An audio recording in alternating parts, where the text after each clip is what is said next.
Paul Biya is a Cameroonian politician who has been the President of Cameroon since November 6, 1982. A native of Cameroon's south, Biya rose rapidly as a bureaucrat under President Ahmadou Ahidjo in the 1960s, serving as Secretary General of the Presidency from 1968 to 1975 and then as Prime Minister of Cameroon from 1975 to 1982. He succeeded Ahidjo as president upon the latter's surprise resignation in 1982 and consolidated power in a 1983–1984 power struggle with his predecessor. Biya introduced political reforms within the context of a single-party system in the 1980s. Under pressure, he accepted the introduction of multiparty politics in the early 1990s. He narrowly won the 1992 presidential election with 40% of the plural, single-ballot vote and was re-elected by large margins in 1997, 2004, and 2011. Opposition politicians and Western governments have alleged voting irregularities and fraud on each of these occasions. Biya has maintained Cameroon's close relationship with France, Cameroon's former colonial ruler. Personal life: Paul Biya was born in the village of Mbonkea in the south region of Cameroon. He studied at l'École Copyright et Louis Le Grand, Sorbonne and Sciences Po Paris, where he graduated in 1961 with a diploma in international relations. He married Jeanne-Irene Biya, who did not have any children, though she adopted Frank Biya, who was born from a relationship of Paul Biya with another woman. After Jeanne-Irene Biya died on July 29, 1992, Paul Biya married Chantal Biya on April 23, 1994, and had 2 more children with her. Political career: as an official in post-independence 1960s Cameroon, Biya rose to prominence under President Ahmadou Ahidjo. After becoming Director of the Cabinet of the Minister of National Education in January 1964 and Secretary General of the Ministry of National Education in July 1965, he was named Director of the Civil Cabinet of the President in December 1967 and Secretary General of the Presidency in January 1968. He gained the rank of Minister in August 1968 and the rank of Minister of State in June 1970, while remaining Secretary General of the Presidency. Following the creation of a unitary state in 1972, he became Prime Minister of Cameroon on June 30, 1975. In June 1979, a law designated the Prime Minister as the President's constitutional successor. Ahidjo unexpectedly announced his resignation on November 4, 1982, and Biya accordingly succeeded him as President of Cameroon on November 6. Because Biya is a Christian from southern Cameroon, it was considered surprising that he was chosen by Ahidjo, a Muslim from the north, as his successor. After Biya became president, Ahidjo initially remained head of the ruling Cameroon National Union. Biya was brought into the CNU Central Committee and Political Bureau and was elected as the vice president of the CNU. On December 11, 1982, he was placed in charge of managing party affairs in Ahidjo's absence. During the first months after Biya's succession, he continued to show loyalty to Ahidjo, and Ahidjo continued to show support for Biya, but in 1983 a deep rift developed between the two. Ahidjo went into exile in France, and from there he publicly accused Biya of abuse of power and paranoia about plots against him. The two could not be reconciled despite efforts by several foreign leaders. After Ahidjo resigned as CNU leader, Biya took the helm of the party at an extraordinary session of the CNU party held on September 14, 1983. In November 1983, Biya announced that the next presidential election would be held on January 14, 1984. It had been previously scheduled for 1985. He was the sole candidate in this election and won 99.98% of the vote. In February 1984, Ahidjo was put on trial in absentia for alleged involvement in a 1983 coup plot, along with 2 others.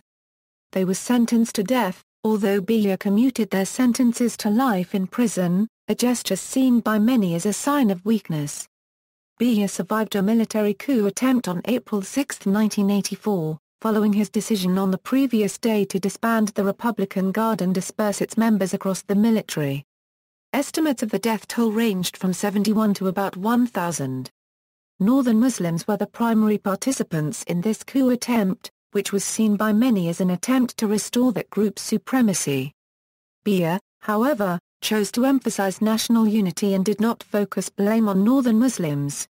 Ahidjo was widely believed to have orchestrated the coup attempt, and Biya is thought to have learned of the plot in advance and to have disbanded the Republican Guard as a reaction, forcing the coup plotters to act earlier than they had planned, which may have been a crucial factor in the coup's failure. In 1985, the CNU was transformed into the Cameroon People's Democratic Movement, in Bamenda, the political capital of the Northwest region, and Biya was elected as its president. He was also re-elected as President of Cameroon on April 24, 1988. Biya initially took some steps to open up the regime, culminating in the decision to legalize opposition parties in 1990. According to official results, Biya won the first multi-party presidential election, held on October 11, 1992, with about 40% of the vote. The second-placed candidate, John Frundi of the opposition Social Democratic Front, officially received about 36%. The results were strongly disputed by the opposition, which alleged fraud. In the October 1997 presidential election, which was boycotted by the main opposition parties, Biya was re-elected with 92.6% of the vote. He was sworn in on November 3. Biya won another 7-year term in the 11th October 2004 presidential election, officially taking 70.92% of the vote, although the opposition alleged widespread fraud. Biya was sworn in on November 3. After being re-elected in 2004, Biya was barred by a 2-term limit in the 1996 constitution from running for president again in 2011, but he sought to revise this to allow him to run again. In his 2008 New Year's message, Biya expressed support for revising the constitution, saying that it was undemocratic to limit the people's choice. The proposed removal of term limits was among the grievances expressed during violent protests in late February 2008. Nevertheless, on April 10, 2008, the National Assembly voted to change the constitution to remove term limits. Given the RDPC's control of the National Assembly, the change was overwhelmingly approved, with 157 votes in favor and 5 opposed. The 15 deputies of the SDF chose to boycott the vote in protest. The change also provided for the president to enjoy immunity from prosecution for his actions as president after leaving office. He has been consistently re-elected as the national president of the RDPC.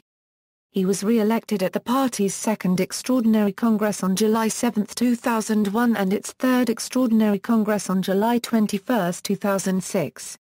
On June 12, 2006 he signed the Green Tree Agreement with Nigerian President Olusegun Obasanjo, which formally put an end to the Bakassi Peninsula border dispute.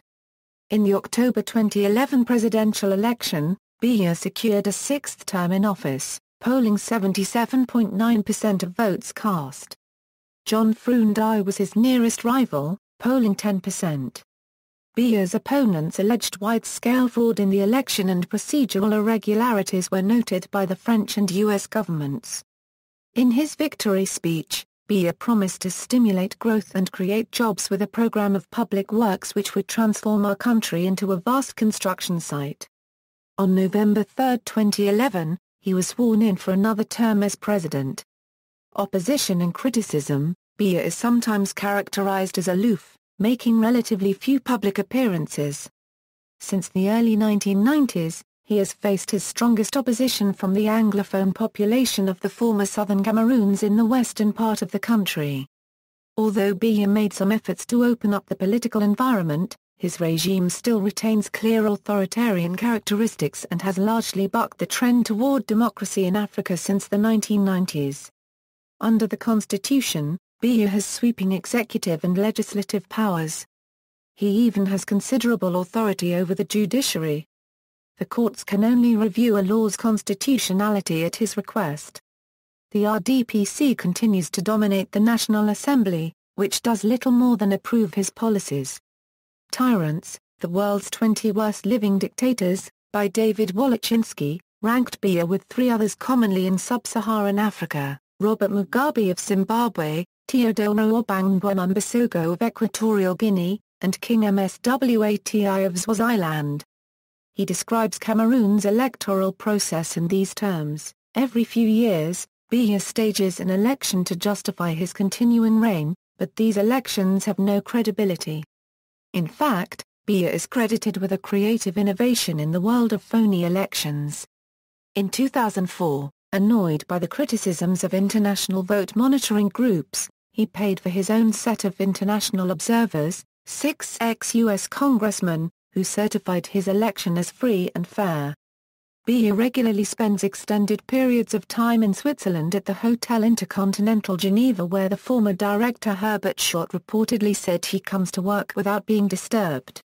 These extended stays away from Cameroon while sometimes as short as 2 weeks are sometimes as long as 3 months and are almost always referred to as short stays in the state-owned press and other media.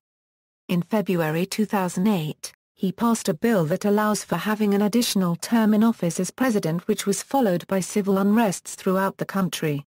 The main violent riots took place in the western, English-speaking part of the country, starting with a strike initiated by taxi drivers in Douala, allegedly causing more than 200 casualties in the end. In 2009, his holiday in France allegedly cost $40,000 a day spent on 43 hotel rooms. In 2009, Biya was ranked 19th in Parade magazine's top 20 list of the world's worst dictators. In November 2010, Bertrand Thiroux published a book titled La Belle de la Rue copyright Publique Benania Chantal Biya, de la Rue au Palais, tracing Chantal Biya's rise from humble origins to become Paul Biya's first lady. He was subsequently given a 2-year prison term on charges of insult to character, and organizing an illegal demonstration for attempting to hold a public reading. Amnesty International and International Pens Writers in Prison Committee both protested his arrest and issued appeals on his behalf. Amnesty International also named him a prisoner of conscience. He was freed on May 2, 2011, when the London chapter of International PEN agreed to pay his fine in order that he might seek treatment for his worsening health condition. Notes